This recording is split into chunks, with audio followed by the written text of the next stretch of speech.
Assalamu alaikum. Welcome to Foodie with Vinu channel. எல்லாரும் எப்படி இருக்கீங்க? நல்லா இருக்கீங்களா? என்னோட ஸ்டைல்ல நான் எப்படி பரோட்டா போடுறதுன்னு பார்க்கலாம்.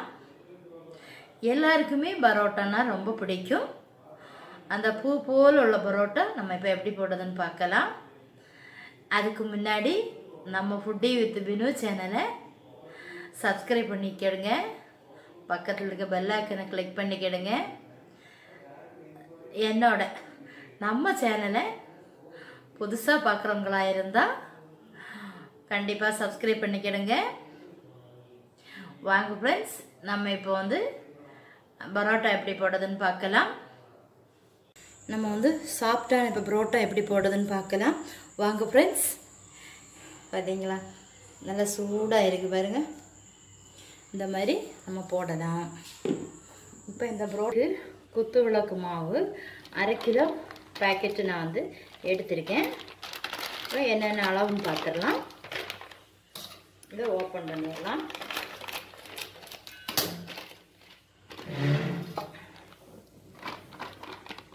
ஒரு அகலமான பாத்திரம் எடுங்க.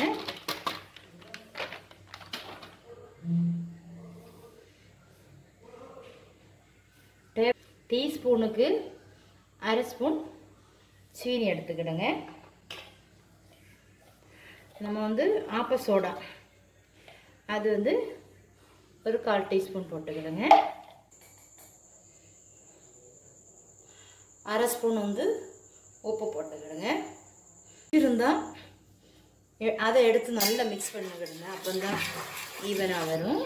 இல்லைன்னா அங்கங்கே சோடா பொடி ஆப்ப சோடா நம்ம சேர்த்துருக்கோம்ல அங்கங்கே நிற்கும். நல்லா மிக்ஸ் பண்ணி விட்டாச்சுன்னா அது கூட ஒரு எக் எடுத்துக்கிடுங்க.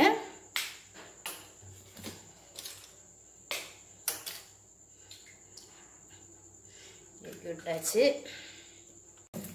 இப்போ நல்லா மிக்ஸ் பண்ணிக்கிடுங்க.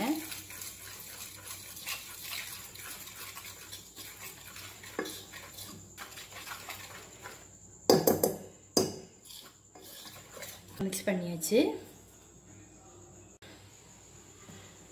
மாவு வந்து நல்லா மிக்ஸ் பண்ணிட்டேன். இனி கையால் தானே நம்ம பிசைஞ்சு விடலாம். இதை பாருங்கள், நான் கொஞ்சம் கொஞ்சமாக தண்ணி விட்டு தான் மாவு பிசைஞ்சிருக்கேன். இனி நம்ம வந்து மொத்தத்தில் நல்லா பிசைஞ்சு எடுத்துடலாம்.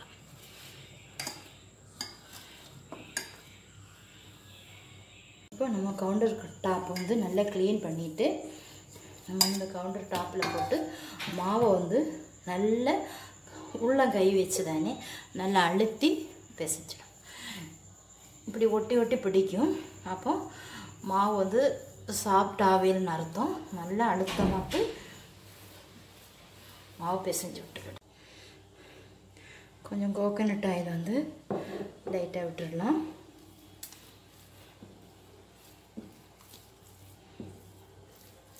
நல்லா கையில் வச்சு நல்லா அழுத்தமாக பிசைஞ்சிட்டு மாவு நல்லா பிசைஞ்சு நான் எடுத்துட்டேன் பாருங்கள். இப்போ நம்ம ஒரு 1/2 மணி நேரம் ஒரு காட்டன் துணி எடுத்துட்டு நல்லா நனைச்சிட்டு அதில் நம்ம வந்து மூடி போட்டுக்கலாம். ஒரு 1/2 மணி நேரம் ரெஸ்ட் எடுக்கட்டும். 1/2 மணி நேரம் மாவு ரெஸ்ட் எடுக்கணுமோ வச்சுட்டோம்.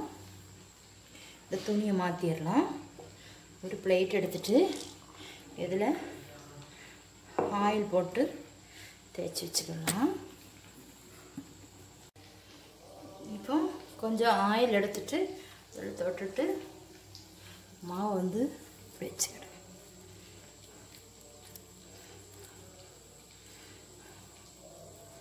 இந்த மாதிரி பால் போட்டு எடுத்துக்கிடும். வருது லைட்டாக ஒட்டும் சில டைமில்.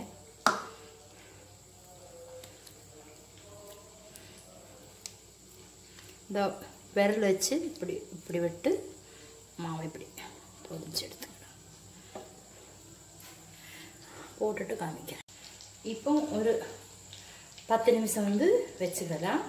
அதில் நம்ம துணி காட்டன் துணி போட்டு மூடி போட்டு வச்சுருந்தோம்ல, அதுக்கப்புறம் திருப்பி ஒருக்கா கூட எடுத்து நனைச்சி மூடி வச்சுக்கிடுங்க. அப்போ தான் துணி வந்து காயாது.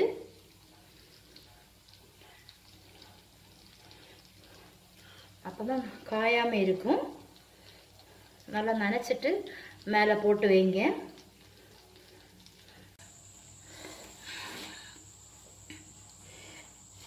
இப்போ நம்ம எடுத்துடலாம். இந்த கையை அடியில் கொடுத்துடலாம். மெதுவாக முதல்ல வீசும்போது மெதுவாக வீசணும்.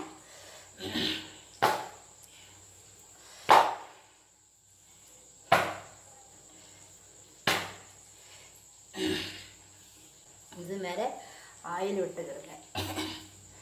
அப்புறம் இந்த கையில் இப்படி சுற்றிக்கிடுங்க. இந்த மாதிரி சுற்றிடுங்க. இதில் ஆயில் வச்சுக்கிடுங்க. இப்போ நான் வந்து ஒன்று கூட காமிச்சு தரேன்.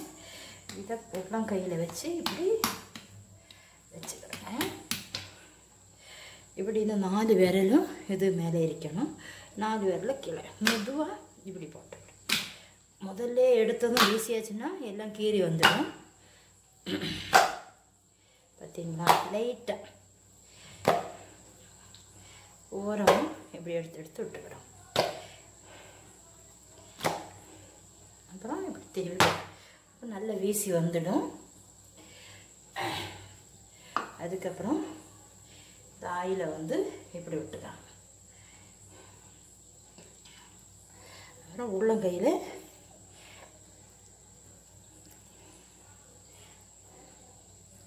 இப்படி வச்சுட்டு இது கடி வச்சிடு. இந்த மாதிரி வச்சிடும். இந்த மாதிரி வச்சிடணும். திருப்பி ஒன்று காமிக்கிறேன். அது எப்படி போடணும்னா, பிகினர்ஸ் இருப்பாங்கல்ல, தெரியாதவங்க நம்ம சப்பாத்தி கம்பு இருக்குல்ல, அதில் ஆயில் தேய்ச்சிக்கிடுங்க.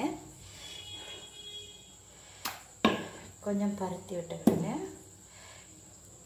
நல்லா பெருசாக வந்து நம்ம கை வச்சு பருத்துற மாதிரி பருத்திக்கிடுங்க.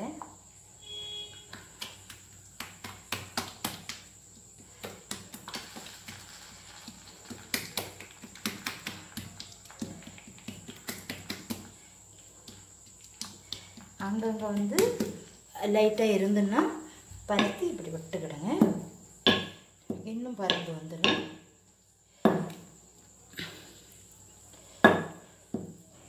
எல்லாமே நம்ம ஐடியா தான். நமக்கு எப்படி வேணாலும் செய்யலாம். லைட்டாக ஓட்டை கீரல்லாம் உள்ளதுனால பிரச்சனை இல்லை. பரோட்டா வந்து நல்லா சாஃப்டாக இருக்கும். அதுக்கப்புறம் ஆயில் விட்டுக்கிடுங்க. அதுக்கப்புறம் நம்ம எப்பவும் பண்ணோம் இல்லையா, இதே மாதிரி சுருட்டி சுருட்டி இப்படி எடுத்தாலும் போதும். இந்த மாதிரி சுருட்டி சுருட்டி இடம் பாருங்கள். நம்ம வந்து இந்த மாதிரி இருக்கு. இந்த கையில் எல்லாம் வச்சு வளைக்க தெரியாதவங்கன்னு இந்த மாதிரியெல்லாம் வச்சு எடுக்கலாம். பாருங்கள், சூப்பராக இருக்குது. இந்த மாதிரியெல்லாம் ட்ரை பண்ணியாச்சுன்னா நம்ம கடையில் வாங்குறத விட நம்ம பிள்ளைங்களுக்கு ஆசைப்பட்டோம்னா இப்படியே போட்டு கொடுக்கலாம். இதில் நம்ம ஆயில் தைச்சிடலாம். நம்ம எல்லாம் போட்டு முடிச்சிட்டோம். போட்டு முடித்தோடனே இந்த மாதிரி பபுள்ஸ் வந்து வந்திருக்கும். அந்த வந்து நம்ம வந்து ஸ்டவ் வந்து ஆன் பண்ணிக்கலாம். தோசை கல் வந்து வச்சுக்கலாம். கல் வந்து ஹீட் ஆகட்டும். இப்போ போட்டு 10 நிமிஷம் ஆயிடுச்சு. மாவெல்லாம் வந்து பொங்கி வந்துருக்கு பாருங்கள். இப்போ பரோட்டா நம்ம போட்டுன்னு வச்சுடுங்க, அவ்வளோ சாப்பிட்றதுக்கு ரொம்ப டேஸ்ட்டாக இருக்குது. இந்த மாதிரி போடும்போது நான் முன்னாடி அடிக்கடி போடுவேன். இப்போ கொஞ்ச நாளாச்சும் பரோட்டா மைதா மாவுலலாம் சாப்பிடக்கூடாதுன்னு சொல்லுவாங்கல்ல, அதுக்கப்புறம் போடுறதே இல்லை. இப்போ ஒரு ஆசை வந்துருச்சு.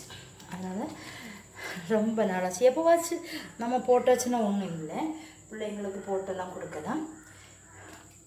அடுத்ததையும் இந்த கல்லில் நல்ல குட்டின்னா எப்போவுமே நம்ம பரோட்டா போடும்போது உள்ளங்கை வச்சு தான் பரோட்டா போடணும். நல்ல அழுத்தம் கொடுக்கக்கூடாது பரோட்டாவுக்கு. அப்போ வந்து லேயர்லாம் வரவே செய்யாது, டேஸ்ட்டும் இருக்காது. இந்த மாதிரி கை வச்சு கிளப்பி விட்டுக்கலாம், அவ்வளோதான். இந்த மாதிரி போட்டுக்கிடுங்க. நம்ம கல் வந்து ஹீட் ஆகிடுச்சு.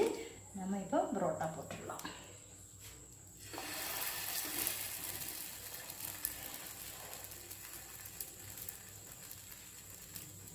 அடுத்தது நம்ம போட்டுக்கலாம்.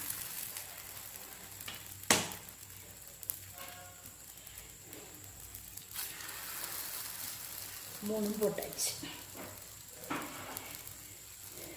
ஒரு சைடு வெந்துருச்சு. இப்போ நம்ம இதை திருப்பி போட்டுக்கலாம்.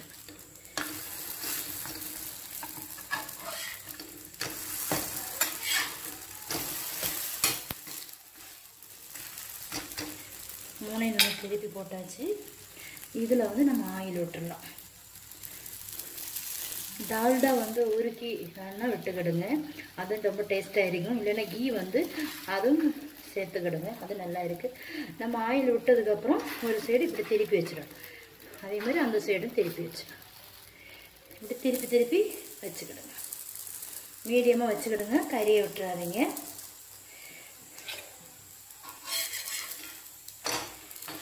இந்த சைடு திருப்பி போட்டு விடுங்க. நம்ம ஆயில் விட்டோம்னா திருப்பி போட்டு விடுங்க. ஆயில் விட்டோம். நாகர்கோவிலில் வந்து இந்த புரோட்டா இப்படி தான் இருக்கும். நல்ல கட்டையாட்டு பன் மாதிரி சூப்பராக இருக்கும். பக்கத்தில் கடையிலலாம் இப்படி தான் வந்து வச்சுருக்காங்க. இப்போ இந்த நல்லா அடித்து எடுத்துடலாம். உள்ளங்கை வச்சு நல்லா சாஃப்டாக நல்லா அடிக்க போகிறோம். புரோட்டா இப்படி வச்சுட்டு இந்த மாதிரி